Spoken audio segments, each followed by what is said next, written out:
Damos comienzo a un nuevo programa.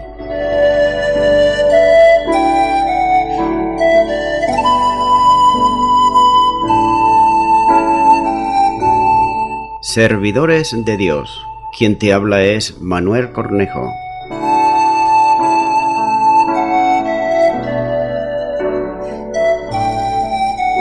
Este es un programa que está respaldado por la Iglesia Evangélica Misión Evangélica de Cataluña.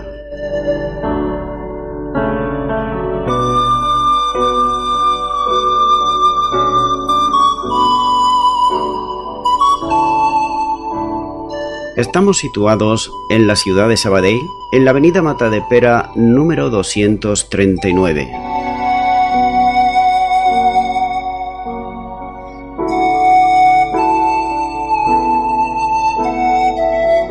Antes de dar introducción a la palabra de Dios, estaremos poniendo una alabanza.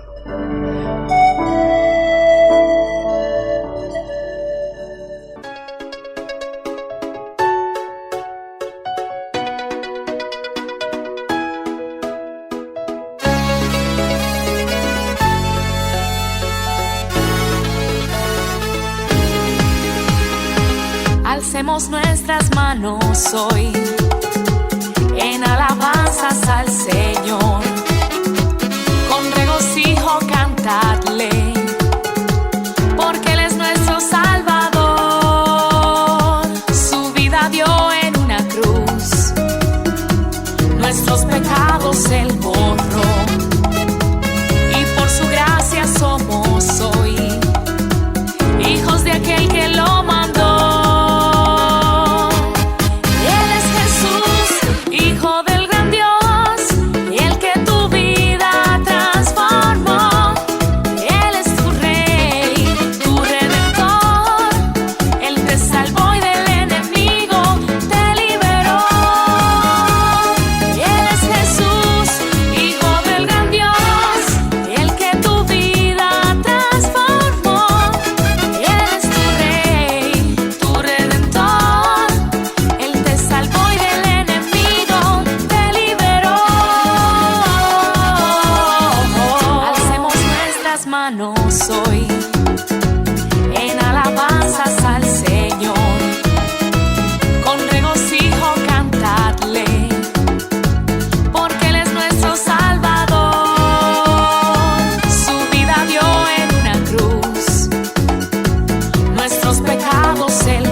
Y de nuevo, tras esta pausa musical, en el día de hoy continuamos haciendo un recorrido expositivo versículo a versículo de la palabra de Dios, que es la Biblia.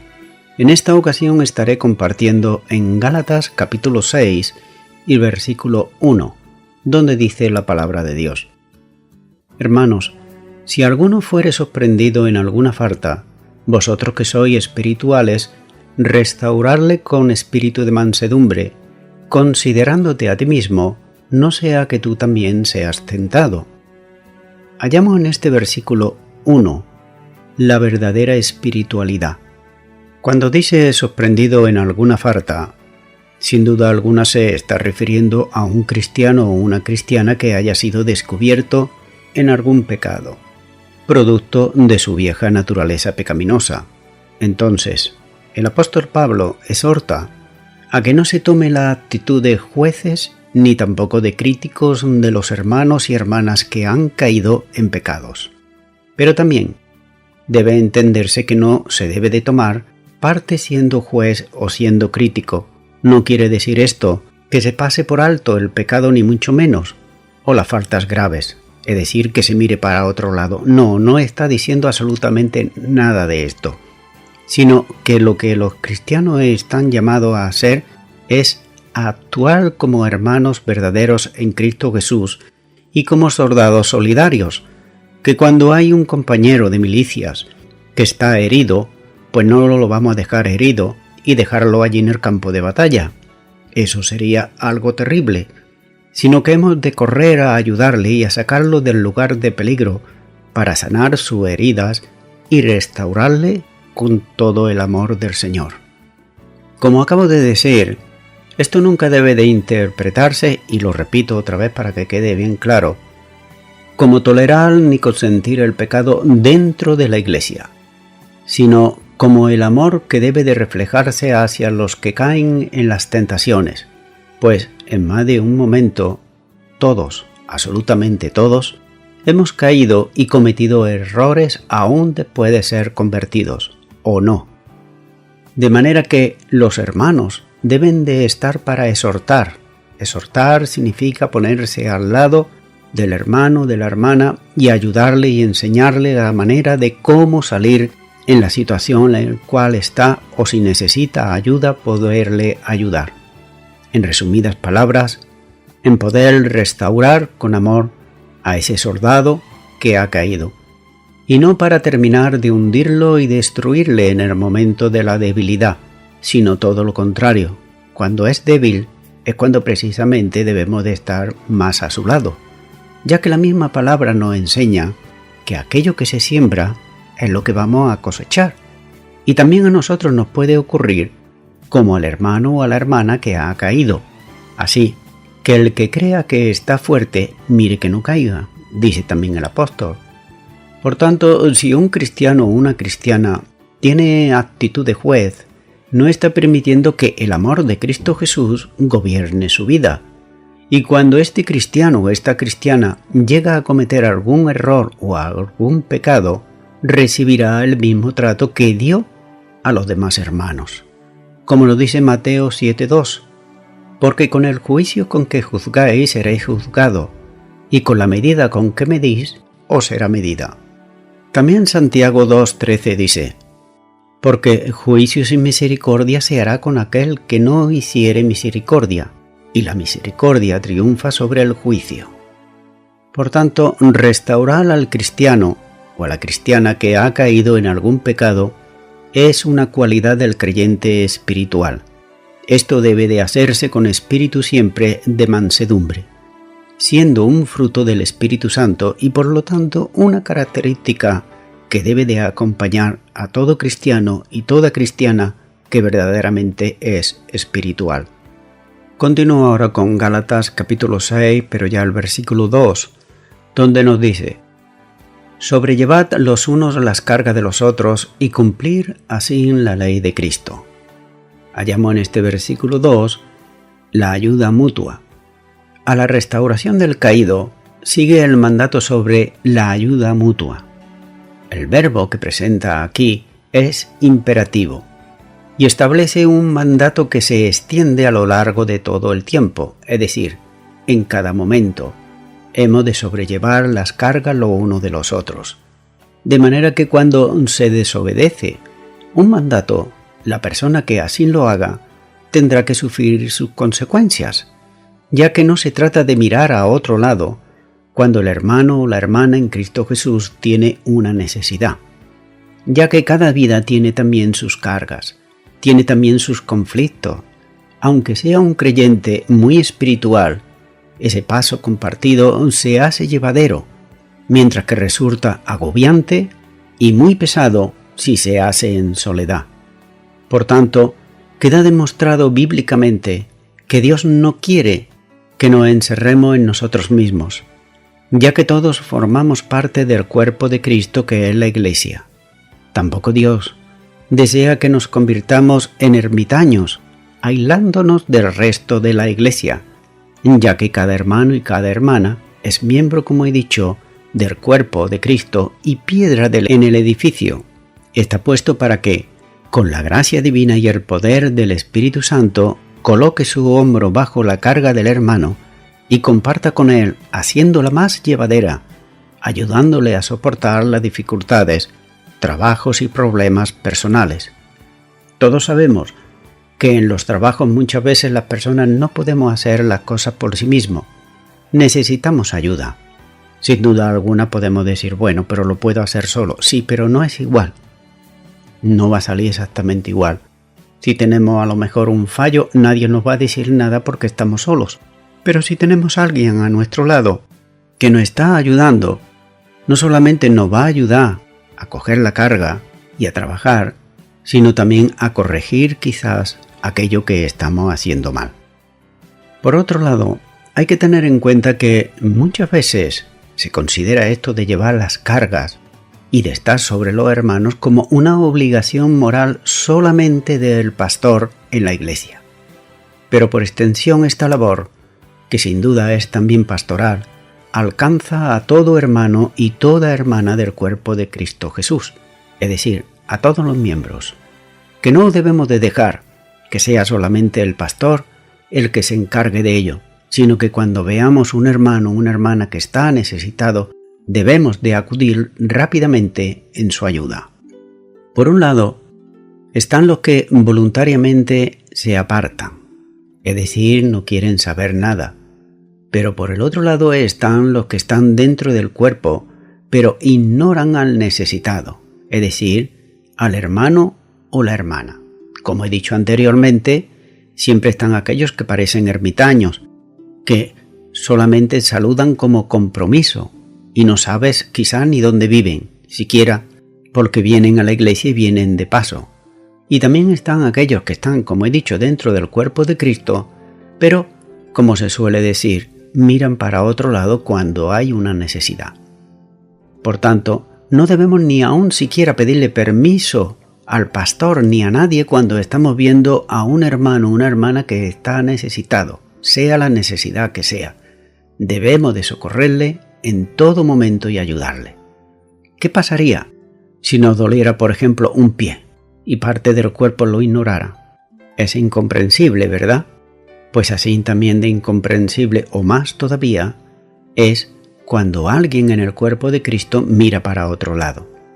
Es ciertamente lamentable el desinterés que se manifiesta muchas veces en relación con la vida de los hermanos, que pasan desapercibidos y llevan solo las aflicciones y los problemas, tratando así quizás con esos problemas y con esas aflicciones durante años, cuando podría ser quizás durante días o a sumo algunas semanas.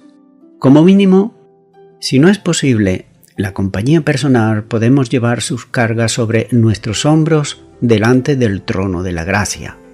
Es decir, si tú quieres ayudar a una persona, pero físicamente no puedes, sí que puedes ayudarle quizás monetariamente, por decir algo, y también orando y llevando las peticiones al trono de la gracia para interceder por ello, a fin de que encuentren el oportuno socorro para sus necesidades.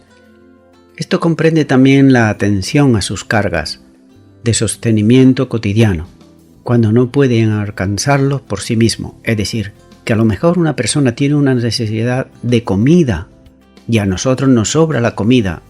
¿Qué es lo que hemos de hacer? ¿Mirar para otro lado? Por cierto que no. Mira lo que nos dice 1 de Juan 3, versículos 17 y 18. Pero el que tiene bienes de este mundo y ve a su hermano tener necesidad, y cierra contra él su corazón, ¿cómo mora el amor de Dios en él? Hijitos míos, no amemos de palabra ni de lengua, sino de hecho y en verdad. Y sigue diciendo este versículo 2, y cumplir así la ley de Cristo.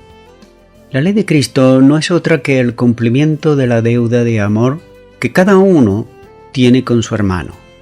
Frente a la existencia de los judaizantes, para los que los creyentes, volviéndose al judaísmo, guardasen la ley mosaica, Pablo enfatiza aquí y recuerda y exhorta a guardar la ley de Cristo.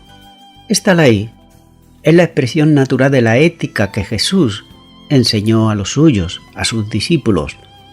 Y la ley de Cristo, la ley que Dios introdujo en el mundo de los hombres, no se destruye ni se quebranta, sino que se restaura y se cumple. Como vemos, por ejemplo, en el Evangelio de Juan, capítulo 13 y versículo 34, donde dice: Un mandamiento nuevo os doy, que os améis unos a otros, como yo he amado, que también os améis unos a otros. Y también Santiago, capítulo 2, versículo 8 al 10, dice: Si en verdad cumplís la ley real conforme a las Escrituras, amarás a tu prójimo como a ti mismo, bien hacéis. Pero si hacéis asesión de persona, cometéis pecado, y quedáis convictos por la ley como transgresores. Porque cualquiera que guardare toda la ley, pero ofendiere en un punto, se hace culpable de todos.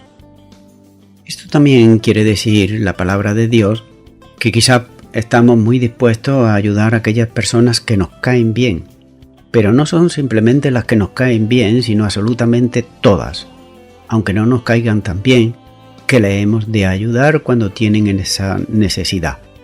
Por tanto, cualquier tipo de problema que se presenta, y tener por seguro que se va a presentar, ya sea espiritual o necesidades materiales, los cristianos debemos de estar siempre dispuestos a ayudarnos unos a otros, como verdaderos hermanos en Cristo Jesús, sabiendo que todos los cristianos y cristianas componemos una sola familia y entre nosotros no debe de haber diferencia alguna, pues esto sería desinterés por los demás, egoísmo, y con esa actitud no se está reflejando de ninguna manera el amor de Cristo en nuestros corazones. Siempre debe de haber comprensión y ayuda mutua frente a las pruebas y a las faltas de otros.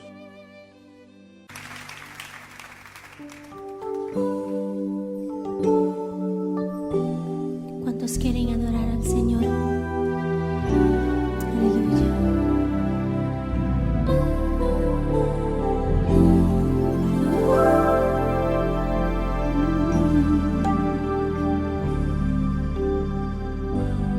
Vengo a ti, Señor, cambia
Señor, y conocer así más de ti en mí.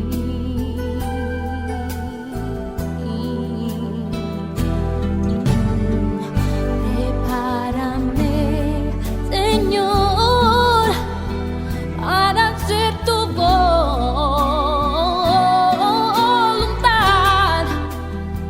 viviendo cada día, Señor, por el poder de tu amor, Señor.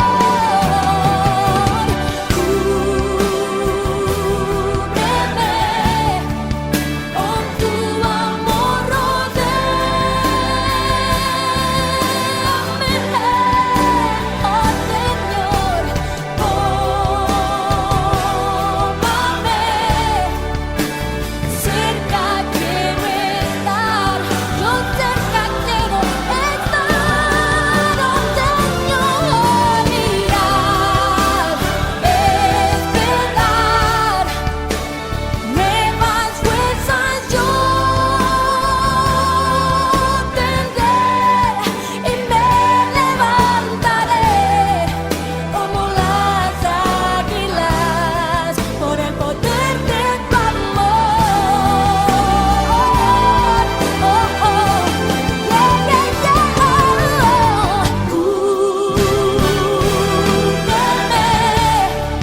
con tu amor, rodéame, Señor, tómame, yo cerca quiero estar, yo quiero estar, yo quiero estar, mirar, esperar, nuevas fuerzas yo tendré y me levantaré como las águilas por el poder de tu amor. Y me levantaré como las águilas por el poder de tu amor. Así,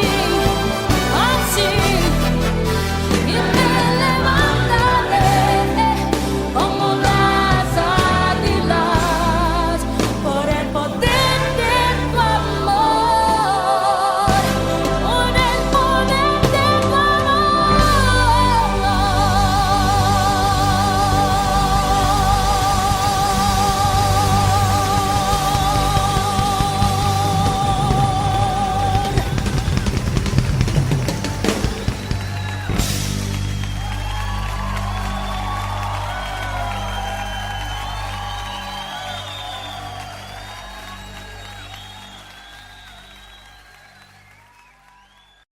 Continuamos ahora con el versículo 3, donde sigue diciendo la palabra de Dios: porque el que se cree ser algo no siendo nada a sí mismo se engaña. Hallamos en este versículo 3 una solemne advertencia. La falta de amor hacia los hermanos en Cristo Jesús y también el amor orientado a uno mismo produce situaciones muy, pero que muy equivocadas. Y muchas veces las personas piensan que están en la verdad y sin embargo están en situaciones equivocadas. Precisamente por eso, por la falta de amor hacia los hermanos. Y también, no solamente eso, sino el amor orientado solamente hacia sí mismo, es decir, mirándose a sí mismo y nada más.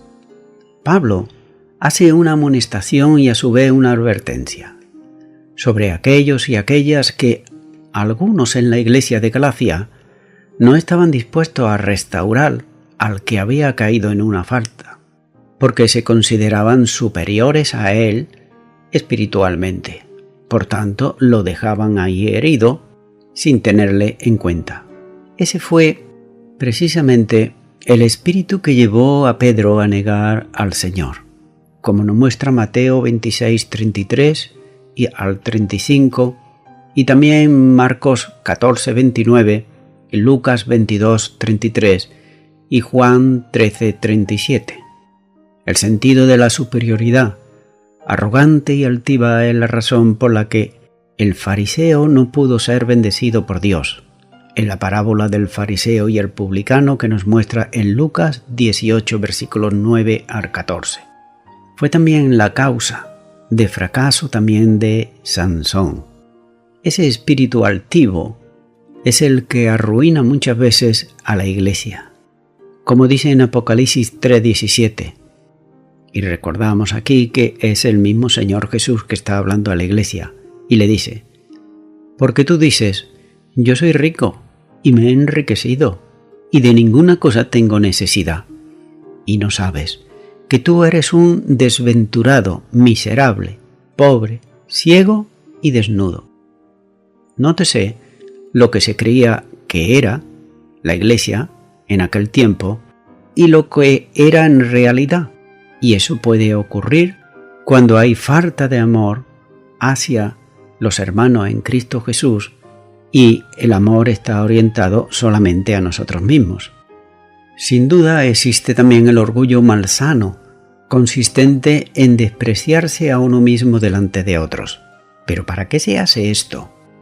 Pues se hace para más tarde recibir la valoración superior a la que corresponde, como respuesta a quienes escuchan una manifestación de aparente humildad, es decir, una humildad falsa, ya que estos y estas buscan en su orgullo ser alabados por otros, pero el equilibrio bíblico en cuanto a la valoración personal está en la medida de que el apóstol enseña mencionado anteriormente, cuando dice en Romanos 12:3, digo pues, por la gracia que me es dada, a cada cual que está entre vosotros, que no tenga más alto concepto de sí que el que debe de tener, sino que piense de sí con cordura, conforme a la medida de fe que Dios repartió a cada uno.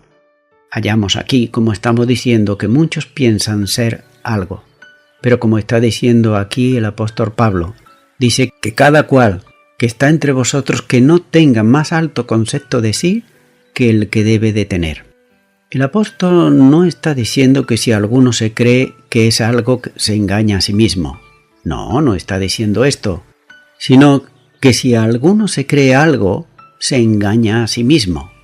Es decir, que la persona está engañando a su propia mente, de manera que está poniendo de manifiesto lo que es el espíritu de vanagloria, el espíritu de arrogancia, en contraste con la humildad propia y natural de que debe de vivir en Cristo Jesús.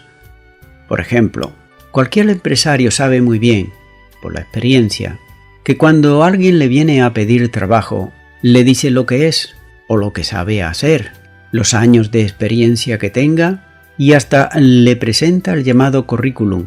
Pero a la hora de la verdad de demostrar, haciendo aquello que dijo que era, la realidad en muchos casos es muy distinta, ya que no llega ni al 50% de lo que dijeron que sabían hacer y la experiencia que tenían. Pero ellos se creen que son algo, quizás para conseguir ese puesto de trabajo, pero no se dan cuenta que cuando lo ponen a prueba van a quedar mucho peor. En el ámbito espiritual pasa más o menos lo mismo. Por ejemplo, ¿cuántos dicen ser cristianos y no lo son, porque no han nacido de nuevo? ¿Cuántos dicen ser obispos y están adorando imágenes y enseñando a personas a que adoren a imágenes? ¿Cuántos se proclaman a sí mismos como apóstoles, como profetas y hasta incluso como pastores? Y el colmo de los colmos es proclamarse a sí mismo el vicario de Dios en la tierra, intentando de esa manera suplantar al verdadero vicario de Dios en la tierra, que es el Señor Jesucristo.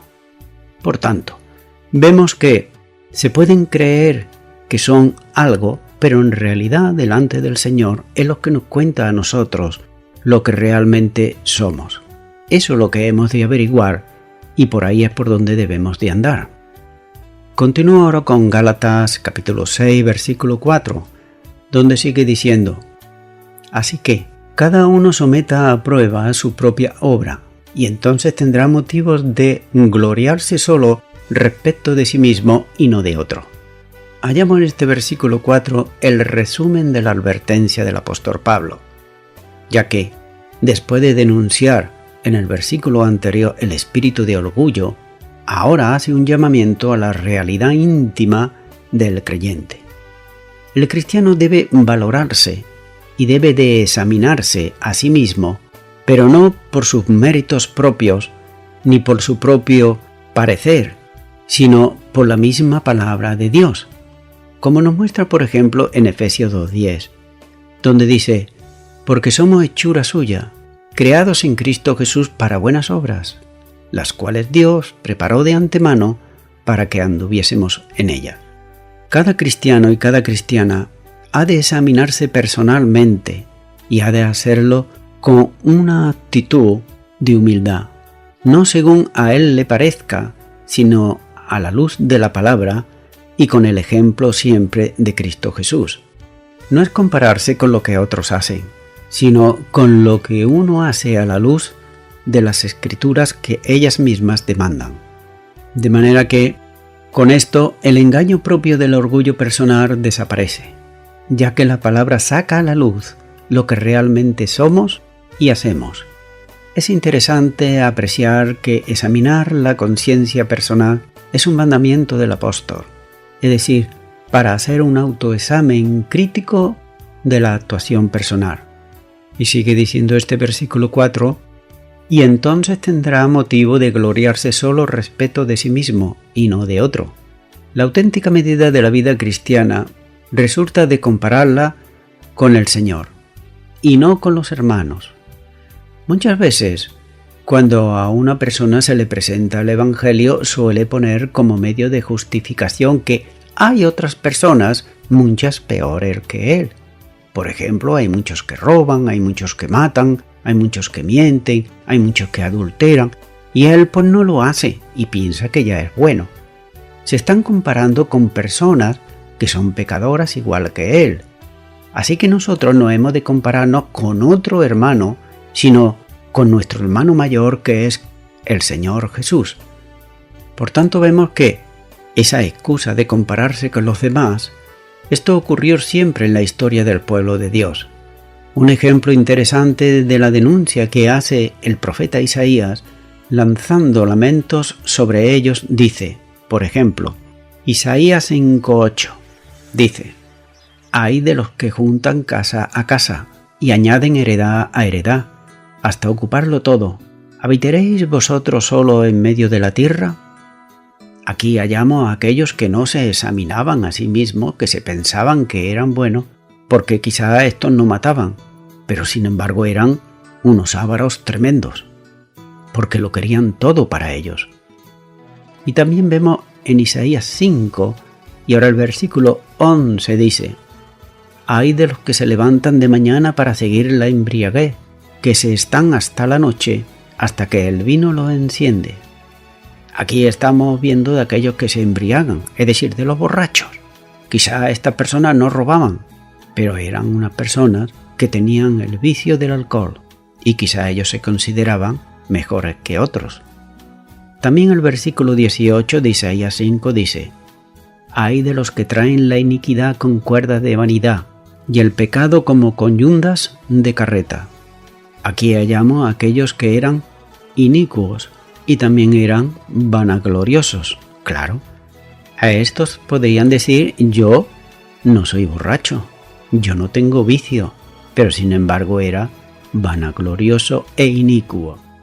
Versículo 20 de este capítulo 5 de Isaías sigue también diciendo: «Ay de lo que a lo malo dicen bueno y a lo bueno malo, que hacen de la luz tiniebla y de las tinieblas luz, que ponen lo amargo por dulce y lo dulce por amargo».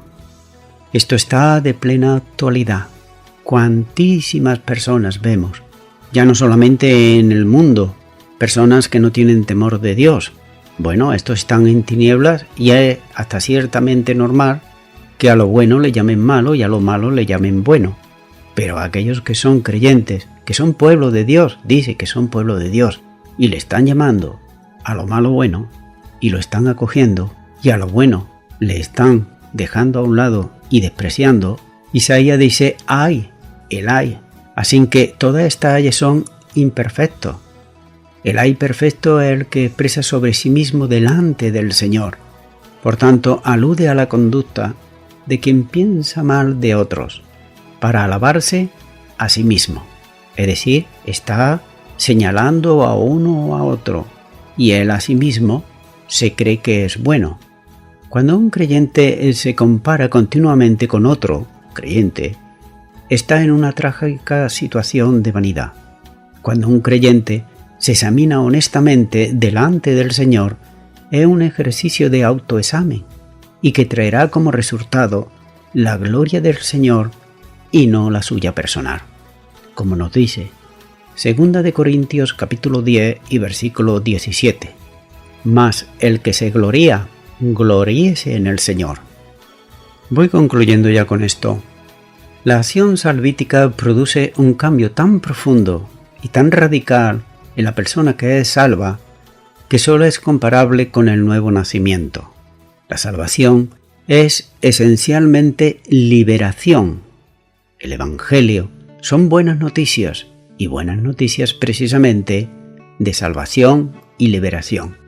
Dios traslada en una incomparable acción de libertad al pecador creyente, en una posición de esclavitud a la libertad plena en el reino de su Hijo amado, como dice Colosenses 1:13.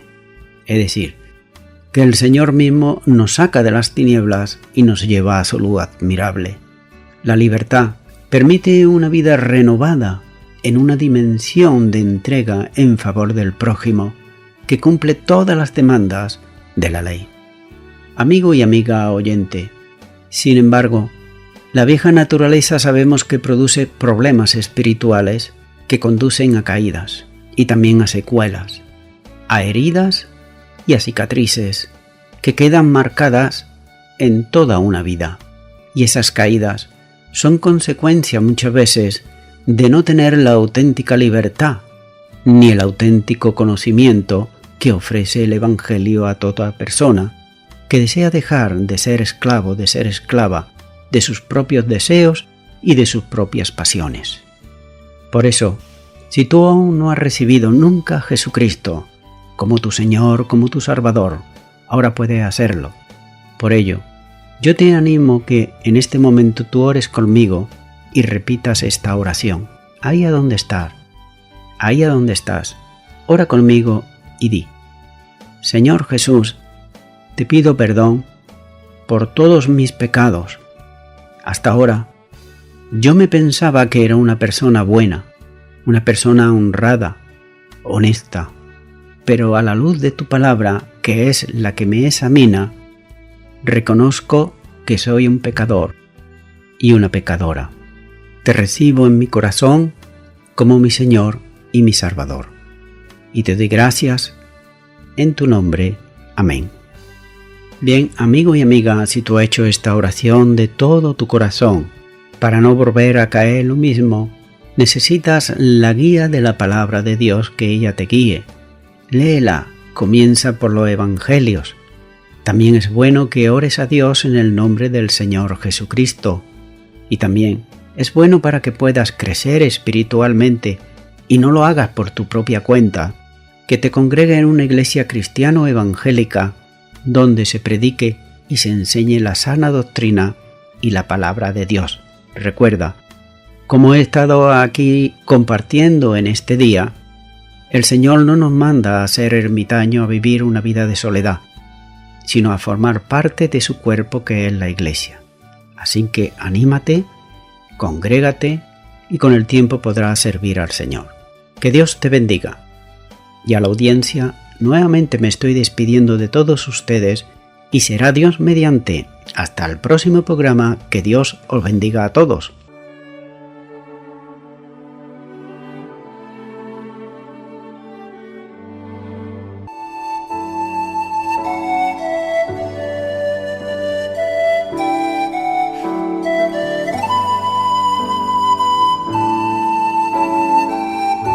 Te recuerdo que estamos situados en la ciudad de Sabadell, en la avenida Matadepera 239.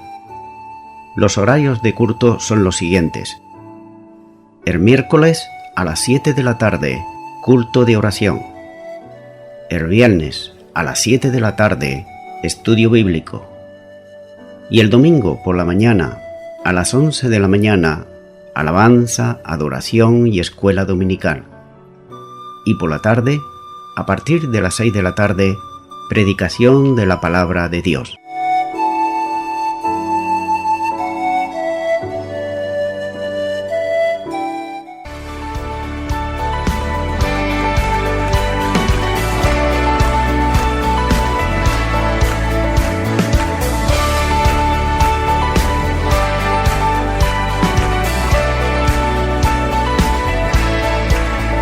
Las cadenas de la muerte me quitó, para mí ya no hay condenación, hay libertad, libertad.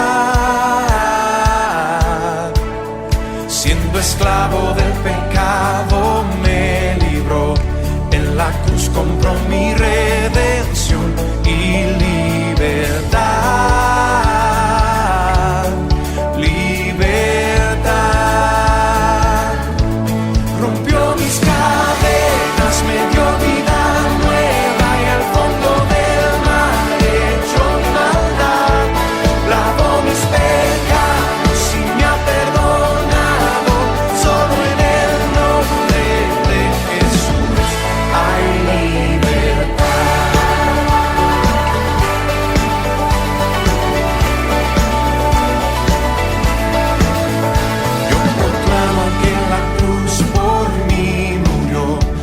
Cambió mi duro corazón por libertad, libertad. El poder de su evangelio me salvó y no me avergüenzo del Señor.